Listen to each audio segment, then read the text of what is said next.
ফিলিস্তিনের গাজা উপত্যকা যে পুরোপুরি মাটিতে মিশিয়ে দিয়েছে ইসরায়েল, সেই খবর বিশ্ব গণমাধ্যমে এসেছে অনেক আগেই। তার বিস্তৃত চিত্র দেখা গেল বিবিসির ক্যামেরায়। ব্রিটিশ গণমাধ্যমটির প্রতিবেদনে যুক্ত করা এই ভিডিওতে যা দেখা গেছে তাতে আটকে উঠবেন যে কেউই। ডেস্ক রিপোর্টে দেখুন সেই চিত্র।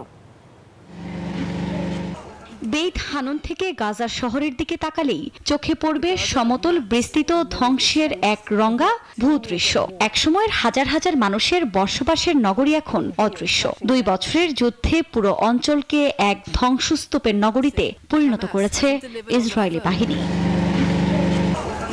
এমনই দৃশ্য ধরা পড়েছে ব্রিটিশ সংবাদ মাধ্যম বিবিসির ক্যামেরায়। ইসরায়েল এখনো গাজায় সাংবাদিকদের প্রবেশ নিষিদ্ধ রেখেছে, তবে নির্দিষ্ট কিছু এলাকায় মাঝে মধ্যে প্রবেশের অনুমতি দেওয়া হয়। যদিও ফিলিস্তিনিদের সঙ্গে কথা বলার সুযোগ পাননি বিবিসির সাংবাদিকরা। এছাড়া ইসরায়েলের সামরিক সেন্সরশিপ আইনের কারণে প্রতিবেদন প্রকাশের আগে সামরিক কর্মীদের দিয়ে যাচাই করানো হয়। ওদের স্বপ্ন পূরণে পাশে থাকতে পেরে আমরা গর্বিত। প্রায় 2 বছরের যুদ্ধের পর গাজার ভেতরের সম্পূর্ণ ধ্বংসস্তূপ দেখতে পেয়েছেন বিবিসির সংবাদদাতারা। তারা জানান, যুদ্ধের প্রথম সপ্তাহগুলোতে এই এলাকাগুলোতেই ইসরায়েলি স্থলবাহিনী প্রথম প্রবেশ করেছিল। বারবার এই অঞ্চলে ফিরে এসে ধ্বংসযজ্ঞ চালায় দখলদাররা।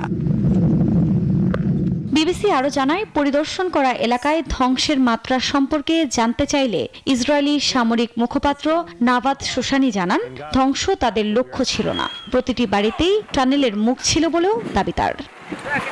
আফরিন মৌ, নিউজ 24।